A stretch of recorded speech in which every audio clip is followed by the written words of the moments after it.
یہی پیسہ یہی مال اپنے گھر والوں کو کھلائیں گے, اپنے بیوی بچوں کو کھلائیں گے, ان کی زندگی بھی بے برکت. پھر اولادیں نافرمان, پھر اولادیں جو ہے نا وہ بھی بے برکتی والے کام کریں گی. آپ کا پورا گھرانہ ایک بے برکت گھرانہ ہوگا, اس میں اللہ کی رحمتیں اور برکتیں نازل نہیں ہوگی. وہ نحوست آ جاتی ہے, جب برکت ختم ہوتی ہے پھر نحوست آتی ہے. پھر جو ہے نا شیطان کے ڈیرے وہاں پکے ہو جاتے ہیں. شیطان کے غلبے سے اور اس کے وار سے بچنے کے لیے ایسے کام مت کریں جن سے انسان کا رزق مشکوک ہو جاتا ہے, کاروبار مشکوک ہو جاتا ہے, تجارت بے برکت ہو جاتی ہے, مال بے برکتہ ہو جاتا ہے, اور گھر مبارک نہیں بنتا, گھر کے اندر بے برکتی آتی ہے. ایسی چیز سے بالکل پرہیز کریں, تقویٰ اختیار کریں, اللہ سے ڈریں. جس اللہ نے میرے اور آپ کے رزق کا ذمہ اپنے ذمہ لیا ہے, وہ کسی کو بھوکا نہیں کرنے دیتا. مال و متاع کمانے کے لیے آج ہم بڑے غیر شرعی طریقے اختیار کر چکے ہیں, اور یہی وجہ ہے جتنا مرضی کما لے, جتنا مرضی کما لے, جو کچھ مرضی کر لے, نہ شکری پھر بھی پائی جا رہی ہے. نہ شکری ہے, حال دھاڑ ہے, آہو بھگا ہے, وبیلے ہیں, پریشانیاں ہیں, رونے رو رہے ہم. وجہ بے برکتی ہے. تو بابرکت مال کمائے اور برکت والے جو ہے نا اس کی کوشش کریں. جو بندہ اللہ سے ڈر جاتا ہے, تقویٰ اختیار کرتا ہے, اللہ تعالیٰ اس کو بڑا اجر عطا فرماتا ہے, بڑا رزق دیتا ہے. وَمَن يَتَّقِ اللَّهَ يَجْعَل لَّهُ مَخْرَجًا وَيَرْزُقْهُ مِنْ حَيْثُ لَا يَحْتَسِبُ. جو اللہ سے ڈر جاتا ہے, اللہ کہتے ہیں میں اس کے لیے راستے پیدا کر دیتا ہوں. يَجْعَل لَّهُ مَخْرَجًا, اللہ اس کے لیے تنگیوں سے نکلنے کے راستے پیدا کر دیتا ہے, راستے ہموار کر دیتا ہے. اور فرمایا وَيَرْزُقُهُ مِنْ حَيْثُ لَا يَحْتَسِبُ, اللہ انسان کو رزق وہاں سے دیتا ہے جہاں سے بندے کا گمان نہیں ہوتا. اللہ سے ڈرے, اپنے دل میں تقویٰ پیدا کرے, اللہ رزق بھی دے گا اور بابرکت رزق دے گا. زندگی مبارک بن جائے گی, بیوی بچوں کا پیٹ پالیں گے, ثواب ملے گا. حرام کا پیسہ کھلائیں گے, حرام مال ان کو جتنا مرضی کھلا لیں, اللہ کی قسم وہ آپ کے لیے بھی مبالغ جان ہے اور بچوں کے لیے بھی مبالغ جان ہے, ثواب نہیں ملے گا. وگرنہ آپ اپنی بیوی کو کھلائیں گے, اپنے بچوں کو کھلائیں گے, آپ کے لیے صدقہ ہے, آپ کے لیے ثواب ہے. اس لیے اپنی تجارتوں پہ غور و فکر کرو, اپنے مال و متاع پہ, کام کاج پہ, اپنے کاروبار پہ غور و فکر کرو. اللہ کی قسم اس وقت ایسے ایسے معاملات بگڑ چکے ہیں کہ بندے اس کو گناہ ہی نہیں سمجھتے, غلط سمجھتے نہیں. ہمارے ایک دوست گنگا منڈی کے اندر کام کرتے ہیں ادھر فیصلہ آباد, انہوں نے بتایا کہ میں نے نا کچھ مال خریدا, وہ تھوڑا سا نا خراب ہو گیا. تو وہ جو ساتھ والے ان کے پارٹنر تھے نا, انہوں نے کہا قاری صاحب یہ جو مال ہے نا اس کو اور طریقے سے بیچتے ہیں, اس کے اندر اچھا مکس کرتے ہیں, پھر اس کی پیکنگ کرتے ہیں, اور پھر یہ آرام سے سیل ہو جائے گا, مسئلہ کوئی نہیں ہے, ریٹ بھی اچھا لگ جائے گا. انہوں نے کہا یہ تو غلط نہیں ہے, اس طرح تو غلط نہیں کہتا قاری صاحب, کی ہو گیا جی یہ کاروباری اصول ہے ساڈا, ایویں تو تسی بازار نہیں چل سکتے, ایویں تہاڈا کاروبار کو نہیں چلنا ہے. مطلب وہ ان کو سیاڑا بڑا لگ گیا. پھر قاری صاحب سمجھاؤ لگ گیا, قاری صاحب تمہیں نہیں پتا ہے مال تجارت کی کرنی ہے, کاروبار کس طرح کرتے ہیں, یہ کاروباری اصول ہے ہمارا, یہ تو پوری منڈی کا اصول ہے. اب ایک غلط کام اور پھر اس کو جائز سمجھ کے کر رہے ہیں, تباہی اور بربادی نہیں تو کیا ہے. چلو بندہ ایک غلط کام کرتا ہے نا, کم از کم ذہن میں یہ ہوتا ہے یار یہ غلط کام ہے, یہ ایک چھوٹا گناہ ہے.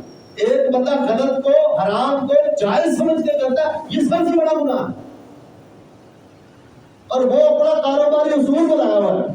اور ماشاءاللہ اہل حدیث 5 وقت کے پکے سچے نمازی, اتنی داڑیاں, پتہ نہیں کتنے ہاتھ جملے کر رکھے, اور کاروباروں کی چیک کریں کیسے. اور پھر صبح و شام رو رہے ہیں قاری صاحب کوئی حال نہیں, بس کھانا خراب ہو گیا, حالات بڑے خراب ہو گئے, مہنگائی بڑی ہو گئی ہے, ساڈا ملک پتہ نہیں کتنا خراب ہو گیا. پاکستان کے حالات ہے ہی نہیں صحیح, جو پاکستان میں سارے بھوکے مر گئے. اسی صبح تو لے کے شام تک پتہ نہیں کنیاں گالا گورنمنٹ کو کر رہے ہیں، حکومتوں کو کر رہے ہیں، لیکن جو اختیار سلطہ ہمارے پاس ہے اس میں ہم کیا کر رہے ہیں؟ اور جی فلانی پارٹی نے کرپشن کر دی ہے، فلانی نے کرپشن کی ہے، فلاں ملک کو کھا گئے، فلاں نے لوٹ لیا، یہ کر لیا، وہ کر لیا، ڈاکو ہے، فلانے چور ہے، یہ کہہ کے ہم صبح سے شام تک تھکتے نہیں ہیں اور کتنے خود دھوکے بازیاں کرتے ہیں۔ اللہ جانتا ہے کہ اس سے بڑھ کر منافقت اور نہیں ہو سکتی۔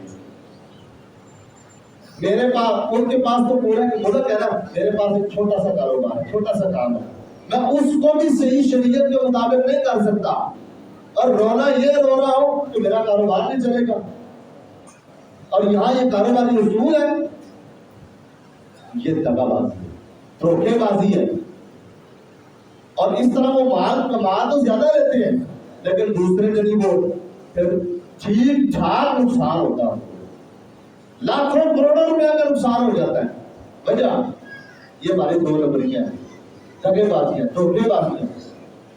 تو ہر بندہ خریدار اس داؤ پہ کہ کہیں میرا داؤ لگ جائے، بیچنے والا اس داؤ پہ بیٹھا میرا داؤ لگ جائے، بس کسی نہ کسی طریقے میرا الٹو سیدھا ہونا چاہیے، اگلا بندہ جاتا ہے جائے بھاڑ میں جدھر جاتا ہے، اس کی تباہی ہوتی ہو جائے، میرا کام صحیح ہونا چاہیے، مجھے منافع صحیح ملنا چاہیے، کوئی خیر خائی نہیں ہے، کوئی بھلائی نہیں ہے، اور کوئی جو ہے نا ایک دوسرے کے ساتھ ہمدردی نہیں ہے۔